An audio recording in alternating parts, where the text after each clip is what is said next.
Hi Vangshan family, welcome back. Let's start our new chapter. पहले ना वांगजी को और ना लैन फैमिली को उस मॉन्क पर यकीन था, पर फिर भी एक रिस्क लेना बनता था क्योंकि रास्ता उन्हें वैसे भी नजर नहीं आ रहा था।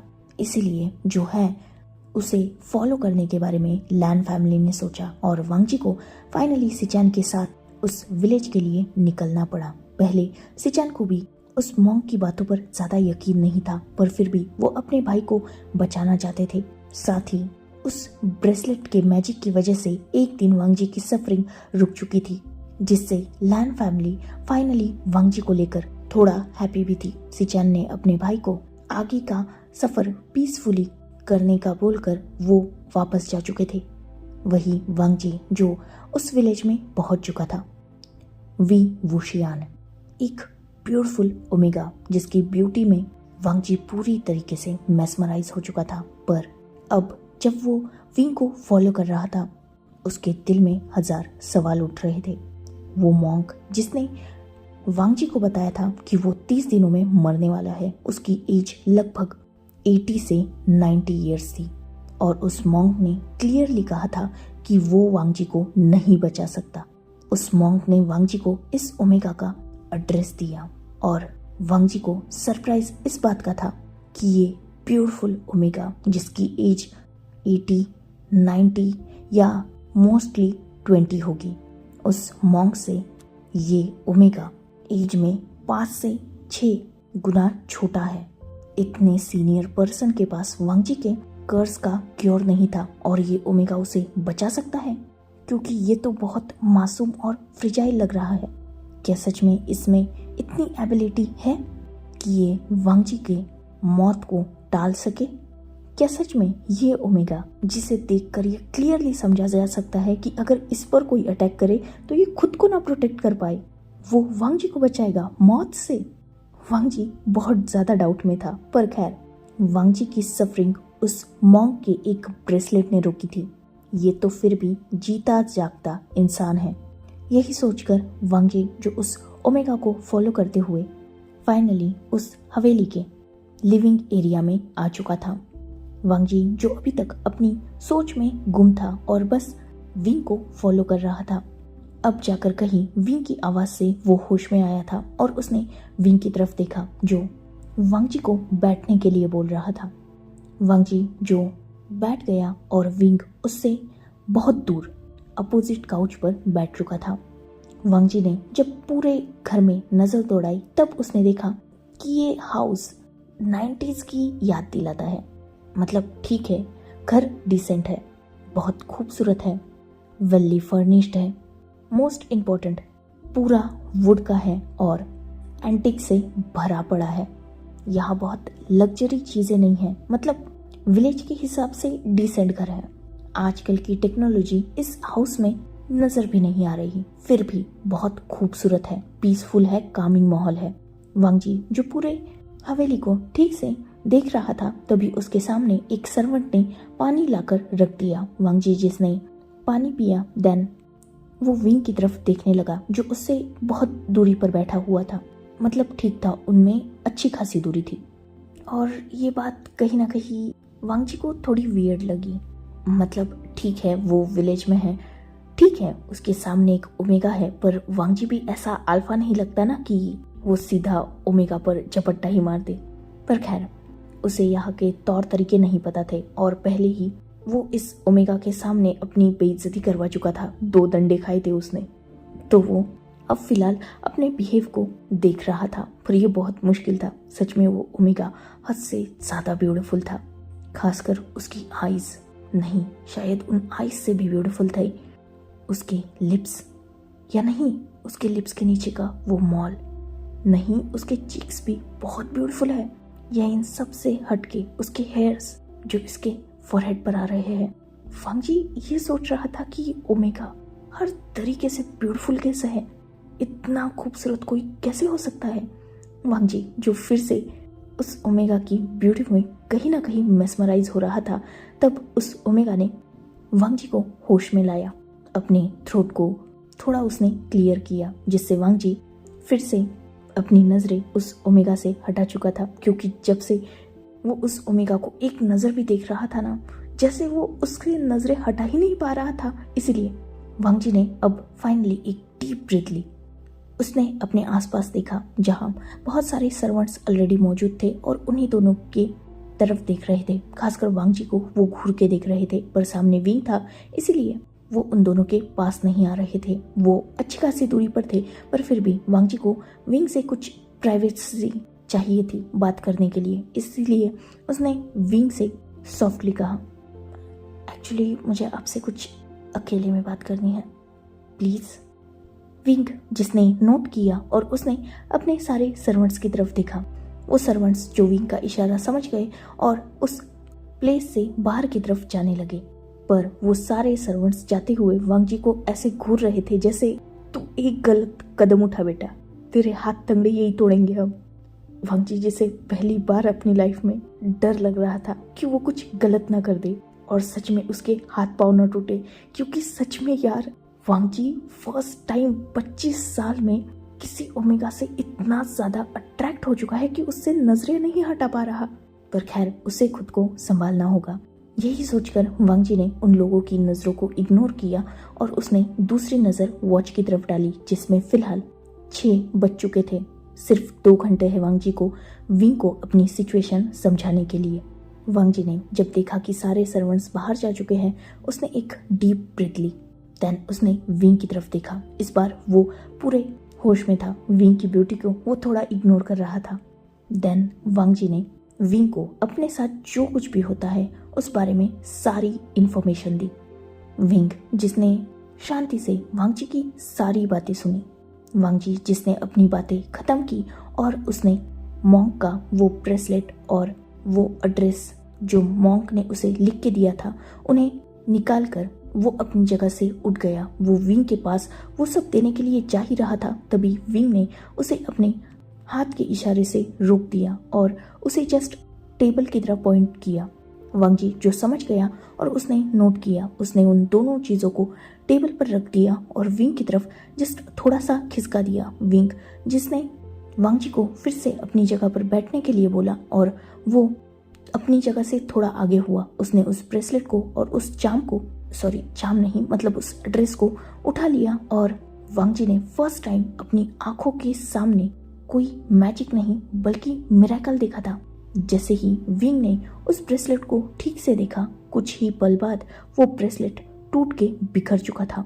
उसके मोती जो विंग के पैरों पर गिर चुके थे, साथ ही वो वो ड्रेस भी विंग के हाथों में जल चुका था।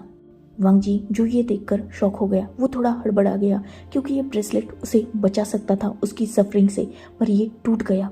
यही सोचकर वांग जी के फेस पर जो वरीड एक्सप्रेशंस थे उन्हें विंग ने भी देख लिया।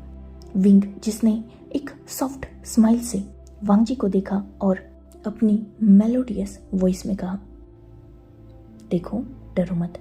वैसे तो आपने मुझे ये जो दिखाया और जो बताया उस पर यकीन करना थोड़ा मुश्किल है, और जिस तरीके से आपने मुझे अपनी सिचुएशन एक्सप्लेन की है समझ में मुझे भी कुछ नहीं आ रहा। आपको मेरा एड्रेस एक मॉन्क ने दिया, पर टू बी ऑनेस्ट आप मुझे देख सकते हैं, मैं एक नॉर्मल हीलर हूँ, एक विलेजर हूँ, एक सिंपल मैन। और जिस मॉन्क के बारे में आप मुझे बता रहे हैं, टू बी ऑनेस्ट मैं उन्हें जानता भी नहीं हूँ। मैं कोई शमन नहीं हूँ जो ऐसी प्रॉब्लम को हैंडल करता है। पर जैसा आप मुझे बता रहे हैं उस मॉन्क के बारे में, तो हो सकता है मैं आपको क्योर कर सकूं, पर ऑनेस्टली मुझे पहले तो खुद ही आपकी बातों पर यकीन नहीं हो रहा। मतलब ये यकीन करना बहुत डिफिकल्ट है एज हीलर कि बिना किसी चोट के आपको दर्द होता है, वो भी इतना अनबियरेबल। पर ठीक है, आपकी प्रॉब्लम को मैं समझने की कोशिश कर सकता हूँ। अगर किसी मॉन्क ने, वो भी इतने एजेड मॉन्क ने, आपको मेरा इतना एक्यूरेट एड्रेस देकर मेरे नाम के साथ यहाँ भेजा है, तो उसका कोई मतलब शायद बनता हो। एज हीलर मैं आपकी हेल्प करने की पूरी कोशिश करूँगा। साथ ही आपकी प्रॉब्लम का अगर कोई भी सॉल्यूशन मुझे मिलता है तो मैं आपकी हेल्प ज़रूर करना चाहूँगा। रही बात इन 2 चीज़ों की, तो इस बारे में मैं एक ही बात कहूँगा, हर चीज़ का एक मकसद होता है। वो मकसद पूरा होते ही उस चीज को या उस इंसान को भी खत्म होना होता है। बिल्कुल वैसा ही इन दोनों चीजों के साथ हुआ। वैसे भी 6 बज चुके हैं, आप टेंशन मत लीजिए।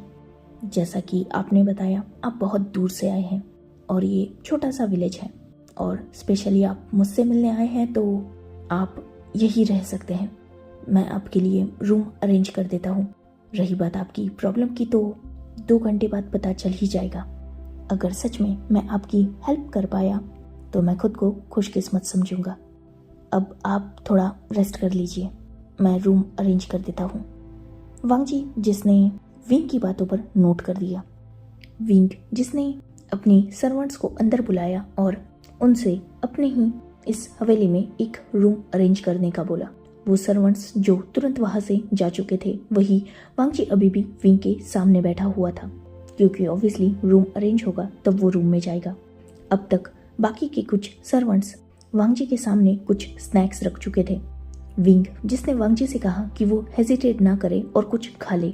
वांग जी जो ऑब्वियसली कब से ट्रैवल कर रहा था और मोस्ट इम्पॉर्टेंट ये विलेज एरिया था, तो उसे कुछ ज़्यादा ठीक से खाने पीने को मिला नहीं था। मोस्ट इम्पॉर्टेंट उसकी मदर ने उसे कुछ स्नैक्स पैक करके दिए थे, पर वांग जी जो जल्द से जल्द यहाँ पहुँचना चाहता था, क्योंकि ऑलरेडी 24 आवर्स में उस ब्रेसलेट ने एक बार वर्क किया था। वांग जी नहीं जानता था कि वो सेकेंड टाइम वर्क करेगा या नहीं।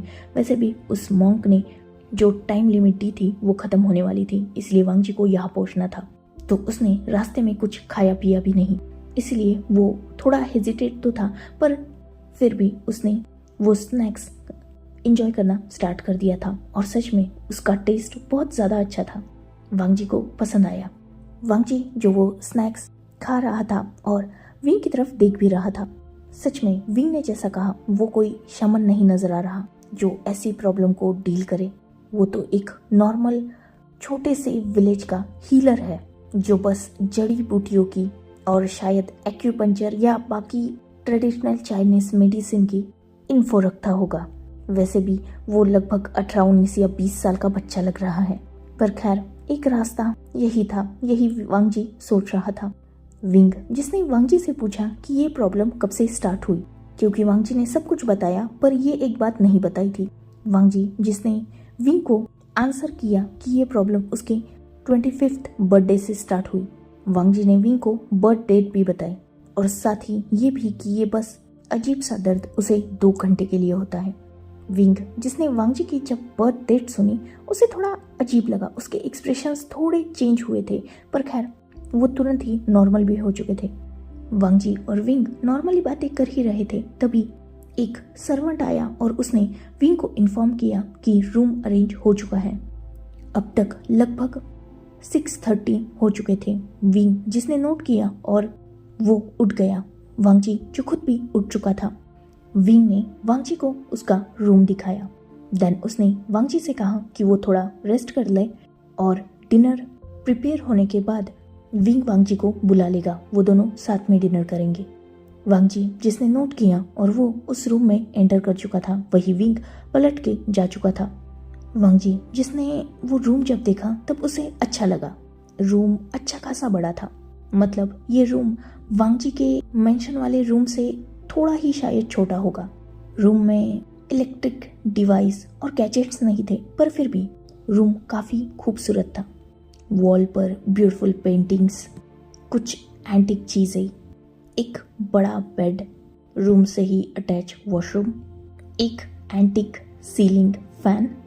ऑब्वियसली यहाँ इलेक्ट्रिसिटी थी, पर सिर्फ इलेक्ट्रिसिटी ही थी, ये भी बात सच थी। और मोस्ट इम्पोर्टेंट, उस रूम में वांग जी का ध्यान कैच किया था एक बड़ी सी बालकनी की खूबसूरत व्यू ने। वांग जी जिसने बालकनी का डोर जब ओपन किया तब सामने ब्यूटीफुल व्यू था। एक साइड जंगल और दूसरी साइड फार्म्स थे। ऑब्वियसली अब लगभग 6:45 या उससे ज़्यादा टाइम हो चुका था, मतलब अंधेरा होने लगा था। और वैसे भी ये विलेज साइड एरिया था तो यहाँ अंधेरा कुछ ज़्यादा ही जल्दी होता था और शहर की तरह बहुत सारी स्ट्रीट लाइट्स वगैरह यहाँ नहीं थी। पर खैर नज़ारा खूबसूरत था और मोस्ट इम्पॉर्टेंट वहाँ की हवा बिल्कुल फ्रेश, पोल्यूशन फ्री और ठंडी थी, जो वांग जी को फ्रेश कर चुकी थी। उसे रिफ्रेशिंग लग रहा था। मतलब वो ट्रैवल, परेशानी, कहीं ना कहीं वो थोड़ा इग्नोर हो चुका था। पहले तो विंग की ब्यूटी ने डिस्ट्रैक्ट किया था वांग जी को, देन विलेज की ब्यूटी भी खूबसूरत थी। खैर, वांग जी ने कुछ देर तक वही टाइम स्पेंड किया, देन वो रूम में आया। वो फ्रेश होने जाने ही वाला था, तभी उसने देखा कि उसके लगेज वो तो अभी भी कार में ही है। वांग जी जो यही सोचकर बाहर निकला। ऑब्वियसली हवेली की सारी लाइट्स ऑन हो चुकी थी और सच में ये हवेली बहुत ज्यादा ब्यूटीफुल लग रही थी। वांग जी जो उसे देखते हुए आगे बढ़ ही रहा था, तभी उसका ध्यान विंग पर गया, जो वही काउच पर बैठा हुआ था और कुछ कर रहा था। उसके हाथ में कोई किताब थी। जैसे ही वांग जी के फुट स्टेप की आवाज विंग ने सुनी, वो भी वांग जी की तरफ देख रहा था। वो एक्चुअली मेरी बैग्स कार के अंदर है, तो उन्हें ही मैं लेने आया था। विंग जिसने नोट किया। वांग जी ने स्माइल की और वो आगे बढ़ ही रहा था, तभी विंग ने वांग जी को रोक दिया। क्या मैं आऊँ आपकी हेल्प के लिए? विंग की जैसे ही ये बात वांग जी ने सुनी, वो विंग की तरफ पलटा और उसने पोलाइटली मना कर दिया, क्योंकि ऑब्वियसली विंग एक तो उसे अपने घर में रख रहा है, यही बहुत बड़ी बात है। अब वो विंग से काम भी कराए, ये वांग जी की थिंकिंग थी। पर फिर भी विंग ने उस बुक को बंद किया और वो अपनी जगह से उठ गया। इट्स ओके मिस्टर विंग, जिसने अपनी बात को एक पॉज के साथ रोक दिया था, क्योंकि ऑब्वियसली उसे वांग जी का नाम पता चला था। वांग जी ने उसे बताया था, पर विंग थोड़ा भुलक्कड़ था, वो भूल गया। ये बात वांग जी भी समझ चुका था, इसीलिए उसने एक सॉफ्ट स्माइल के साथ कहा, मेरा नाम वांग जी है, लान वांग जी। आप मुझे सिर्फ वांग जी कह सकते हैं। वैसे भी सच में अगर आप मेरे क्योर हो तो ये फॉर्मेलिटी से अच्छा है कि हम फ्रेंड्स बन जाए, तो बस वांग जी। विंग जिसने नोट किया। आप भी मुझे विंग बुला सकते हैं, ये मेरा बर्थ नेम है। वांग जी ने भी नोट किया। विंग ने देन आगे चलते हुए कहा, इट्स ओके, मैं आपकी हेल्प कर देता हूँ। एक्चुअली इस वक्त मेरे सारे लोग ऑलरेडी घर जा चुके होते हैं, तो वो लोग आपकी हेल्प नहीं कर पाएंगे। वांग जी ने जब ये सुना, उसने नोट किया और वो विंग के पीछे चल दिया। वो दोनों भी कार के पास आए। ऑब्वियसली कार विंग के लिए भी नई ही थी, इसीलिए वांग जी ने ही कार से अपना लगेज निकाला और विंग ने एक लगेज को होल्ड कर लिया। देन कुछ बैग्स वांग जी ने उठा ली और वो अंदर आ चुके थे। विंग ने वो बैग्स वांग जी के रूम के अंदर रख दी और वो जाने के लिए पलट गया, पर कुछ देर बाद वो रुका और उसने मुड़ के वांग जी की तरफ देखा। एक्चुअली आप जब फ्रेश हो जाए तो बाहर आ जाइए, डिनर रेडी हो चुका है। वांग जी जिसने स्माइल के साथ नोट किया और वो अपनी बैग्स की तरफ मुड़ गया। वही विंग भी रूम का डोर खींच के बाहर आ चुका था। करीबन 15 से 20 मिनट बाद ही वांग जी बाहर आया और उसने सामने विंग को देखा, जो फिर से वही किताब पकड़ के बैठा हुआ था। विंग जिसकी नज़र वांग जी पर गई, तब उसने एक स्माइल की और वांग जी को डिनर टेबल तक गाइड किया। वो दोनों भी डाइनिंग टेबल पर बैठ चुके थे और ऑब्वियसली टेबल पर बहुत सारा फूड रखा हुआ था। 2 लोगों के लिए इनफ फूड था। वैरायटीज भी बहुत ज़्यादा थी। कुछ फूड और डिशेस तो ऐसी थी जिन्हें वांग जी ने कभी देखा भी नहीं था, पर ठीक है, वो सारा फूड लग डिलीशियस रहा था। विंग जिसने वांग जी को जब सर्व करना स्टार्ट किया, तो वांग जी ने विंग को रोक दिया। ऑब्वियसली वो विंग को ज़्यादा बॉदर नहीं करना चाहता था, इसलिए उसने विंग से कहा कि वो खुद अपने हाथ से ले लेगा और विंग ज़्यादा बॉदर ना हो, वो बस उसके साथ नॉर्मली फ्रेंड्स की तरह बिहेव कर सकता है। विंग ने भी नोट किया और वो दोनों भी फूड एंजॉय करने लगे। अब तक लगभग 7:50 हो चुके थे। वांग जी जो पूरे उस हवेली में अपनी नजरें दौड़ा रहा था, उसे विंग के अलावा यह कोई भी नजर नहीं आ रहा था और ये थोड़ा अटपटा था, क्योंकि ऑब्वियसली उसके वो ओवर पोजेसिव सर्वेंट्स सारे गायब हो गए और उसे विंग की वो बात भी याद आई कि सारे सर्वेंट्स घर जा चुके हैं। तो ऑब्वियसली मतलब वो दोनों क्या इस पूरे हवेली में अकेले हैं? विंग की फैमिली एटलीस्ट वो तो यहाँ होनी चाहिए। यही सोचकर वांग जी ने विंग से उसकी फैमिली के बारे में पूछा, क्योंकि ऑब्वियसली विंग 20 साल का बच्चा लग रहा है। एक ओमेगा, क्या ये अकेला रहता है? ये वांग जी का सबसे बड़ा सवाल था। पर वो डायरेक्टली विंग से वो पूछ नहीं सकता था, इसलिए उसने फैमिली के बारे में पूछा। विंग, जिसने फैमिली के बारे में जिक्र सुनकर अचानक अपना खाना रोक दिया था, उसने एक लुक वांग जी को दिया, देन एक डीप ब्रीथ के साथ वांग जी को आंसर किया कि उसकी फैमिली जब वो लगभग 8 साल का था तभी हेवन में जा चुकी है और तब से वो अकेला है। ये सुनकर वांग जी को विंग के लिए बहुत बुरा लगा। वांग जी का नेक्स्ट क्वेश्चन ये था कि क्या फिर विंग यहाँ अकेला रहता है।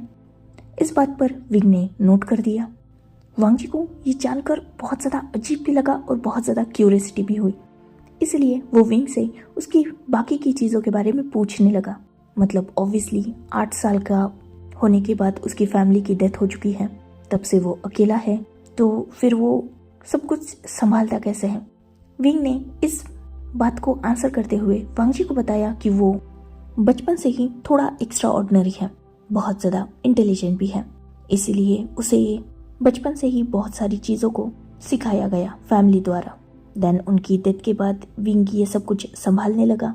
वैसे तो वो नॉर्मल हीलर है, पर उसकी गांव में एक अलग रिस्पेक्ट है उसकी फैमिली की वजह से, क्योंकि ये पूरा गांव ही विंग के एंसेस्टर से बिलोंग करता है। मतलब यहाँ जितनी भी लैंड है वो सब विंग के एंसेस्टर की थी। इनफैक्ट ये घर भी उसके एंसेस्टर से ही बिलोंग करता है, जिस वजह से उसकी विलेज में एक अलग रिस्पेक्ट है। वांग जी ने ये जानकर नोट किया, पर उसका सबसे बड़ा सवाल ये था कि क्या वो सच में इस इतने बड़े घर में अकेला रहता है। विंग ने इस बात पर नोट कर दिया। डर नहीं लगता? जब ये सवाल वांग जी का विंग ने सुना, उसके फेस पर स्माइल आ गई। डर? किस बात का डर? डर उन चीज़ों से लगता है जो समझी नहीं जाती, और यहाँ ऐसा कुछ नहीं है जिसे मैं समझता नहीं या जानता नहीं। विंग का ये जवाब सुनकर वांग जी को अच्छा लगा, पर फिर भी उसे बहुत बड़ा डाउट था, और वो डाउट वांग जी विंग के साथ कैसे क्लियर करे उसे समझ नहीं आ रहा था, क्योंकि ऑब्वियसली एक ओमेगा है विंग और वांग जी एक अल्फा। ऐसे में उसके सारे सर्वेंट्स आज भी उसे अकेला छोड़ के चले गए। ये थोड़ा अजीब नहीं है? मतलब जब वांग जी यहाँ पहली बार आया तब तो उसने बस विंग को नज़र भर देखा था, पर उसके सर्वेंट्स ने ऐसे बिहेव किया जैसे वांग जी ने पाप कर दिया हो, और अब उसी अल्फा के साथ एक ओमेगा को अकेले छोड़ के जाना, मतलब ये थोड़ा अजीब था। खासकर ये विलेज एरिया था, और वांग जी को पर्सनली कोई ऐसे जानता भी तो नहीं था, विंग भी तो नहीं जानता था, पर विंग जैसे वांग जी के साथ बिहेव कर रहा है वो बहुत नॉर्मल बिहेव है। जैसे वांग जी से एज अल्फा विंग डर नहीं रहा, क्योंकि वो एक ओमेगा है। उसे इस बात का डर नजर नहीं आ रहा कि वांग जी उसके साथ कुछ गलत भी कर सकता है। पर खैर, इस बात का जवाब डायरेक्टली वांग जी पूछ नहीं सकता था, इसलिए वो नॉर्मली ही बाद में विंग से बातें करने लगा, कुछ अपनी इन्फॉर्मेशन देने लगा। जैसे वो बिजनेसमैन है, उसकी एज 25 है, वो अपनी फैमिली के साथ रहता है, ऐसा वैसा कुछ। वो दोनों भी एक दूसरे के साथ अपनी अपनी इन्फो शेयर कर रहे थे। उन दोनों का भी डिनर ऐसी ही बातों में खत्म हुआ, और अब लगभग 7:45 हो चुके थे, और वांग जी विंग दोनों भी लिविंग हॉल में बैठे हुए थे। वो दोनों अभी भी ऐसी ही बातें कर रहे थे, और बातों बातों में वांग जी और विंग भी टाइम का ध्यान रखना लगभग भूल चुके थे। पर ऑब्वियसली भूले वो दोनों हैं, पर कुछ और तो नहीं ना। वो जो कुछ भी था वो फिर से वांग जी पर इफेक्ट दिखाना स्टार्ट कर चुका था। वांग जी, जिसने अचानक जब अपनी बॉडी को थोड़ा शिवर और हॉट फील किया, तब उसकी नज़र वॉच पर गई, अपनी रिस्ट वॉच पर, और उसने जैसे ही टाइम देखा उसने विंग की तरफ देखा। विंग, जिसने तुरंत खुद भी अपनी रिस्ट वॉच पर नजर डाली, तब 8 बज चुके थे। वांग जी, जो अपनी ही जगह पर लगभग शिवर करने लगा था, उसने अपने दोनों हाथों से अपने आर्म्स को टाइटली प्रेस कर लिया था।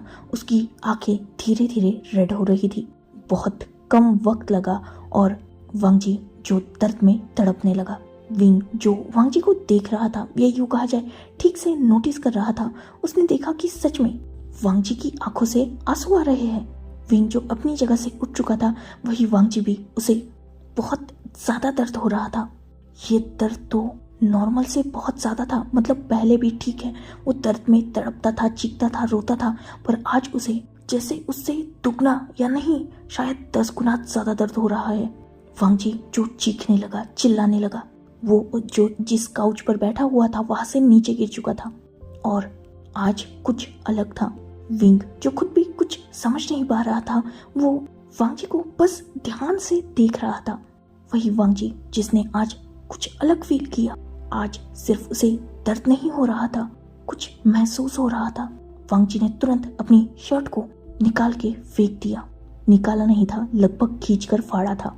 और उसने जब देखा कि उसकी बॉडी पर आज सिर्फ दर्द नहीं है बल्कि उस दर्द के निशान तक है, मतलब विंग भी और खुद वांग जी भी ये देखकर शॉक था कि आज वांग जी को जैसे कोई बीट कर रहा था और उसकी बॉडी पर अपने आप वो निशान अपीयर हो रहे थे। मतलब दिख उन दोनों को कुछ भी नहीं रहा था, पर वांग जी जो लगभग फ्लोर पर गिर चुका था और उसकी बॉडी पर वो निशान आ रहे थे जैसे कोई उसे मार रहा है। डीप कट्स अपने आप अपीयर हो रहे थे और उनमें से इवन ब्लीडिंग हो रही थी। हर एक वार इतना ज्यादा जो भी था वो इतना हार्शली कर रहा था कि वांग जी की न सिर्फ चीख निकल रही थी बल्कि उसका खून पानी की तरह बहने लगा था। लगभग 5 मिनट में ही वांग जी की पूरी बॉडी ब्लड से कवर हो चुकी थी। वो दर्द में फ्लोर पर तड़प रहा था।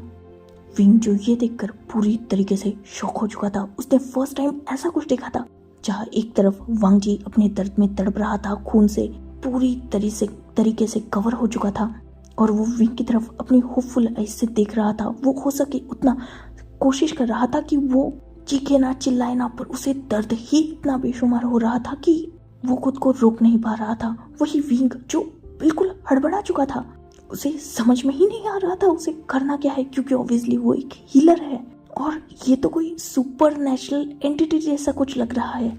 इनफैक्ट ये घोस्ट है, स्पिरिट है, कुछ भी नजर नहीं आ रहा, पर वांग जी को लग रहा है।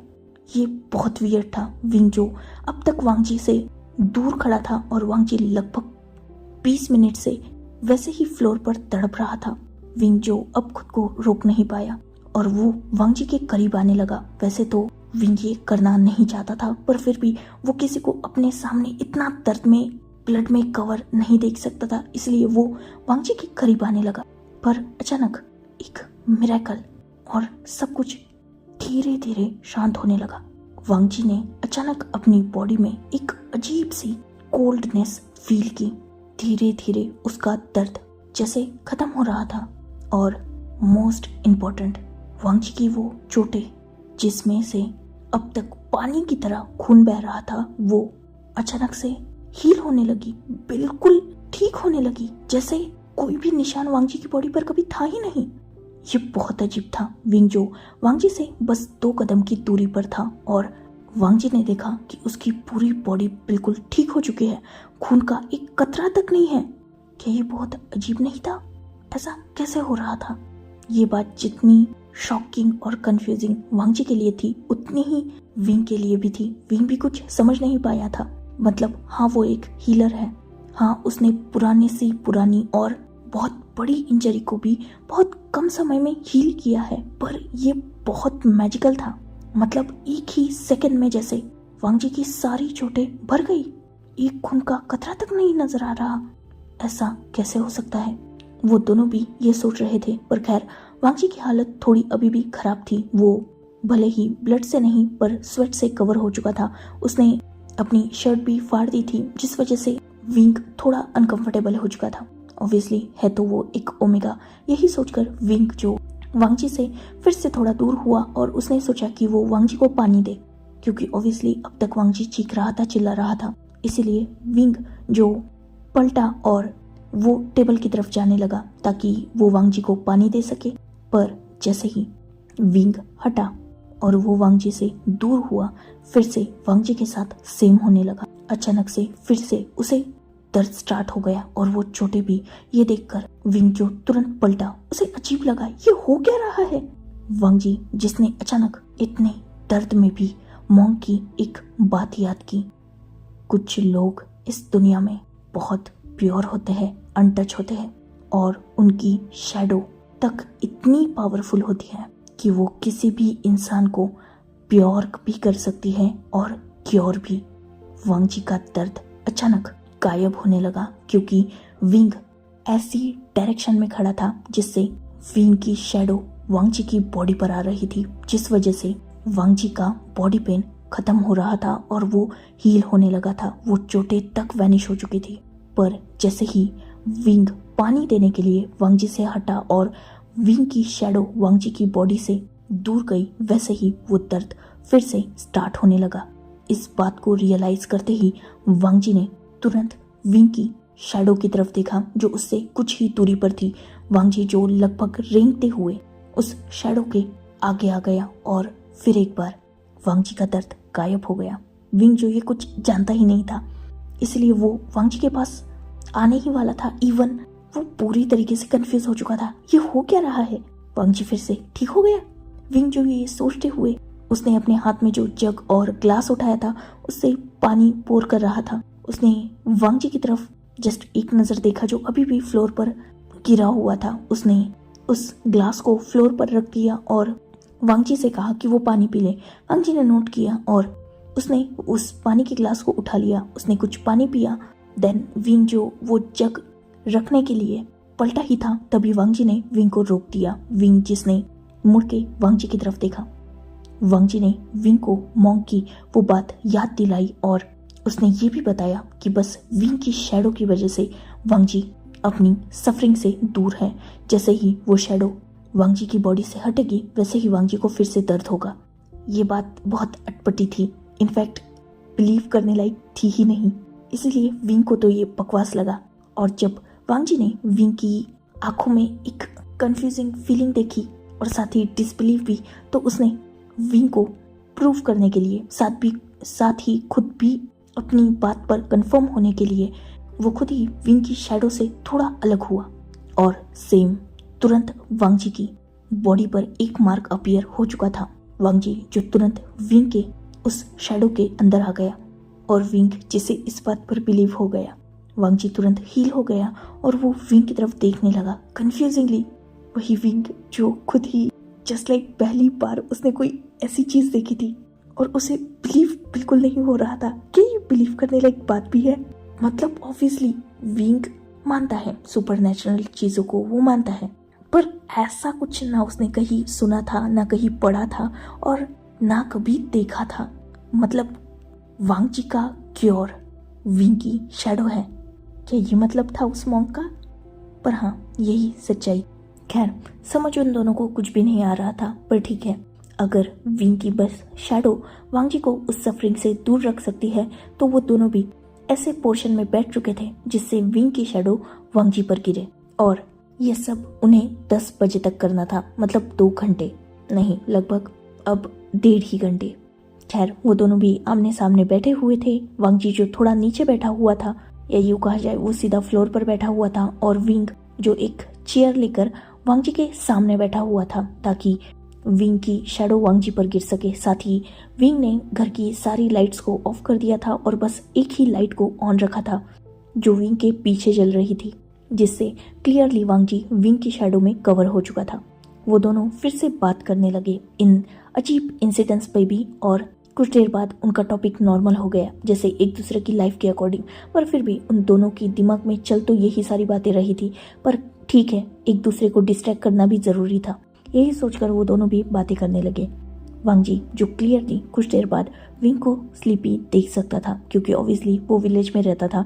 मोस्ट इम्पोर्टेंट, 7 बजे डिनर करने के बाद वांगजी लगभग 8, साढ़े 8 या 9 बजे तक सो जाता था, पर आज वांगजी की वजह से वो अभी भी जगा हुआ था।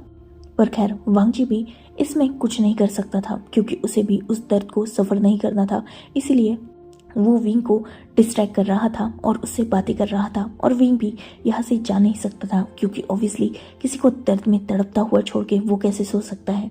फिलहाल कैसे भी करके उन्होंने लगभग 10 बजे तक एक दूसरे को जगा के भी रखा, और वो दोनों भी 10 बजे तक साथ ही थे। पर जैसे ही 10:05 हो गए, वांगजी ने तुरंत विंग की शैडो से थोड़ा हट के देखा तो हाँ, वो नॉर्मल हो चुका था। अब उसे दर्द नहीं हो रहा था। उसने ये बात विंग को बताई और विंग से कहा कि अब वो सो जाए। विंग ने भी नोट किया और वो रूम की तरफ निकल गया।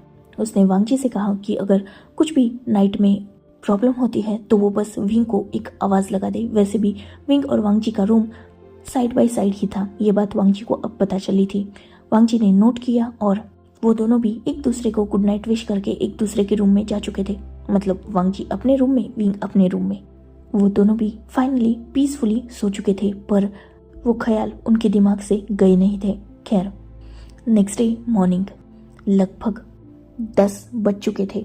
वांग जी जिसकी आईज ओपन हुई विंडो से आती सनलाइट की वजह से। जब उसने अपनी आईज ओपन की तब ऑब्वियसली ये प्लेस उसके लिए फेमिलियर नहीं थी, पर फिर भी वांग जी को जब सब कुछ याद आया उसके फेस पर एक स्माइल आ गई, क्योंकि ये मॉर्निंग भी रिफ्रेशिंग थी। भले ही नई जगह थी पर वांग जी को नींद काफ़ी अच्छी आई थी। वांग जी जो उठा और सीधा बालकनी में गया। उसने जब अपने सामने का व्यू देखा उसके फेस पर लिटरली बहुत ब्यूटीफुल स्माइल थी। वो देख सकता था कि विलेज के सारे लोग अपना अपना काम करने में लगे हैं। वो फ्रेश एयर और वो ब्यूटीफुल माहौल जिससे वांग जी ठीक फील कर रहा था। अचानक उसकी नज़र जंगल के एक साइड गई जहाँ पर एक पहाड़ था। कुछ क्लियर नज़र नहीं आ रहा था क्योंकि वो बहुत दूरी पर था, पर फिर भी वांग जी को उस तरफ देखकर कुछ अजीब लगा। एक अजीब सी बेचैनी और कसक उसके दिल में उठी थी। जो अब तक वो रिफ्रेशिंग फील कर रहा था, अचानक वो ब्यूटीफुल फीलिंग वैनिश हो गई और एक जैसे अजीब से डर ने वांग जी के दिल में जगह बना ली। वांग जी उस जगह को जैसे जैसे क्लियरली देखने की कोशिश कर रहा था वैसे वैसे कुछ अजीब फील हो रहा था उसे। वो फीलिंग बहुत वियर्ड थी, इसलिए वांग जी ने तुरंत उस तरफ से अपनी नजरें हटा ली और जैसे ही उसने ऐसा किया उसे फिर से ठीक लगने लगा। खैर, हो सकता है कुछ चीजें कुछ जगह नेगेटिव होती है, यही वांग जी ने सोचा और उसने फिर से अपने रूम में एंटर किया। उसने अपने क्लोथ्स निकाले, देन वो फ्रेश हुआ और वो बाहर आया। वो जैसे ही बाहर आया बहुत सारे लोगों की नज़र वो अपने ऊपर फील करने लगा। वही सारे लोग जो कल विंग के बॉडीगार्ड बने घूम रहे थे। खैर, वांग जी ने उन लोगों को ग्रीट किया। वो लोग जो वांग जी की तरफ गुस्से से ही घूर रहे थे, पर ठीक है, उन्होंने ज़बरदस्ती नोट किया और तुरंत वहाँ से एक सर्वेंट विंग को बुलाने जा चुका था। विंग जो कुछ देर बाद अंदर आया। जैसे ही विंग अंदर आया था, कुछ सर्वेंट्स ने विंग को इन्फॉर्म किया कि ब्रेकफास्ट टेबल पर ऑलरेडी ब्रेकफास्ट लग चुका है। विंग ने नोट किया और उसने वांग जी को भी अपने साथ चलने के लिए बोला। वांग जी ने भी नोट किया और वो दोनों भी ब्रेकफास्ट टेबल पर बैठ चुके थे। वांग जी ने आज देखा कि यहाँ बहुत सारे सर्वेंट हैं, फिर भी कोई भी विंग को सर्व करने नहीं आया। इनफैक्ट विंग खुद के हाथ से ही खाना ले रहा था। वैसे ही वांग जी ने भी किया और हाँ, अभी भी उन दोनों में डिस्टेंस अच्छा खासा था। खैर, उन दोनों ने अपना ब्रेकफास्ट एंजॉय किया और वैसे ही वो कुछ बातें भी कर रहे थे। कुछ नॉर्मल बातें होने के बाद विंग ने वांग जी को सजेस्ट किया कि क्यों ना वो यहाँ आया है तो विलेज घूम ले। वैसे भी विंग अपना कुछ काम के लिए बाहर जा ही रहा है, तो वांग जी चाहे तो उसके साथ चल सकता है। यह आइडिया वांग जी को भी अच्छा लगा और उसने नोट किया। देन उन्होंने ब्रेकफास्ट कंप्लीट किया और वो दोनों भी निकल गए। So enough for today, let's take a break. Next chapter in next video. If you like my explanation, like, comment and subscribe my channel. Hopefully you all are enjoying this fan fiction. Goodbye, take care, enjoy your beautiful life.